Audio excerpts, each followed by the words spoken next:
భద్రాచలం వైపు చూస్తే అటు కూడా భక్తులతో కిటకిటలాడుతోంది. పుష్కర స్నానాలు చేసేందుకు వివిధ జిల్లాల నుంచి భారీగా తరలి వస్తున్నారు. దీంతో అక్కడ పరిస్థితిని అధికారులతో పాటు మంత్రి వేణుగోపాల్ కూడా పర్యవేక్షిస్తున్నారు. 4 రోజులు భద్రాచలంలోనే ఉంటున్న మంత్రి ఏర్పాట్ల గురించి అధికారులకు పలు సూచనలు ఇస్తున్నారు. భద్రాచలం భద్రతను సమీక్షిస్తున్న వేణుగోపాల్తో మా ప్రతినిధి ఫేస్ టు ఫేస్. అయితే 7 రోజులు జరుగుతున్న గోదావరి పుష్కరాలను ప్రత్యేకంగా పర్యవేక్షించి ఇక్కడ అధికారులకు తగిన సూచనించేందుకు రాష్ట్ర ప్రభుత్వ అధికార ప్రతినిధి వేణుగోపాలాచారి 4 రోజులుగా భద్రాచలంలో ఉంటూ ఇక్కడ ఏర్పాట్లను సమీక్షిస్తున్నారు. ఆయనతో మాట్లాడి ఇక్కడ ఏర్పాట్లు ఎలా తెలుస్తుంది. సార్, మీరు 4 డేస్ నుంచి ఇక్కడే ఉన్నారు, భక్తులు కలుగుతున్న ఇబ్బందులు తెలుసుకుంటున్నారు, పర్యవేక్షిస్తున్నారు, కొన్ని కొత్త డైరెక్షన్స్ ఇస్తున్నారు. ఎలా ఉంది అసలు ఓవరాల్ ఇక్కడ పరిస్థితి? ఓవరాల్గా ఎందుకంటే గౌరవ ముఖ్యమంత్రి కేసీఆర్ గారు ముందు చూపుతోటి ఈ విధంగా ఇబ్బందులు కాకుండా భక్తులకు వచ్చిపోయే మన రాష్ట్ర భక్తులకు కాకుండా బయట రాష్ట్ర భక్తులకు ఇబ్బంది కాకుండా ఉండడానికి ఈరోజు అందరికీ కేబినెట్ తెలంగాణ సంబంధించిన పుష్కరాలు జరుగుతున్న ప్రాంతాల్లో ముఖ్యంగా 4 జిల్లాల్లో మరి అందరు మంత్రులకు తర్వాత అధికారులకు సూచనలు ఇచ్చారు. దానిలో భాగంగానే శని ఆదివారం నాడు రద్దు ఎక్కువ ఉద్దేశంతో మరి సీఎంఓ ఆఫీసుతో సహా ఆయా జిల్లా మంత్రులతో పాటు మమ్మల్ని అందరూ కూడా ఇక్కడ మరి సూచనలు చేసుకొని మరి ఇక్కడ ఏర్పాట్లను అధికారులకు అనుగుణంగా ఉండమని చెప్పడం జరిగింది. అంటే ఉద్దేశం ఏంటంటే భక్తులకు అసౌకర్యం ఉండవద్దు, డ్రింకింగ్ వాటర్ ప్రాబ్లం కానీ శానిటేషన్ ప్రాబ్లం కానీ ఘాట్ దగ్గర రద్దు అయితే మరి స్థానిక పోలీసు అధికారులతో చేయడం జరుగుతుంది. ఇవి అందరూ కూడా ఈరోజు మరి భద్రాచలంతో పాటు ఇది మాకు వచ్చిన ఇన్ఫర్మేషన్ ప్రకారంగా అటు బాసర, ధర్మపురి, కాళేశ్వరం, భద్రాచలం ఈ ప్రధాన ఘట్టాలే కాకుండా గోదావరి నది పోతున్న గ్రామాలన్నింటిలో కూడా ఎటువంటి ఇబ్బంది లేకుండా భక్తులు ఈరోజు పుష్కర స్నానాలు చేస్తున్నారు. కనుక ఈరోజు ఉదయం నుండే నిన్న ఏ విధంగా అయితే రష్ ఉన్నదో మేము అనుకున్నాం, రష్ తక్కువ అనుకున్నాము, కానీ నిన్నట్లాగానే ఈరోజు రష్ కంటిన్యూ అవుతుంది.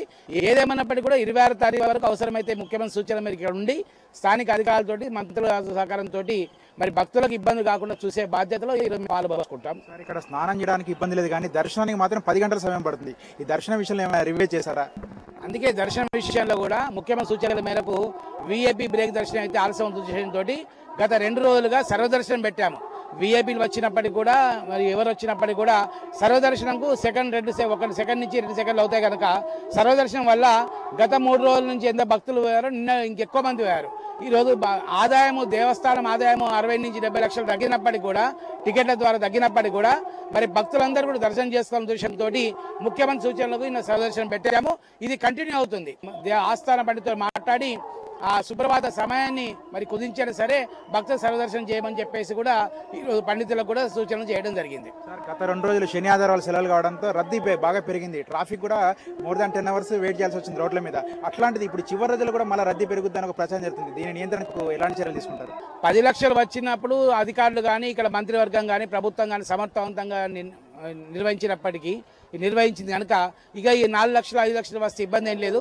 కనుక అయినా కూడా ఇటువంటి ఏర్పాట్లు 26వ తారీఖు పుష్కర ఘాట్లు సమాప్తం అయ్యే వరకు కూడా ఇటువంటి కార్యక్రమాలు ఈరోజు ఇవ్వమని చెప్పి ముఖ్యమంత్రి ఇప్పటికీ ఆదేశాలు ఇచ్చారు.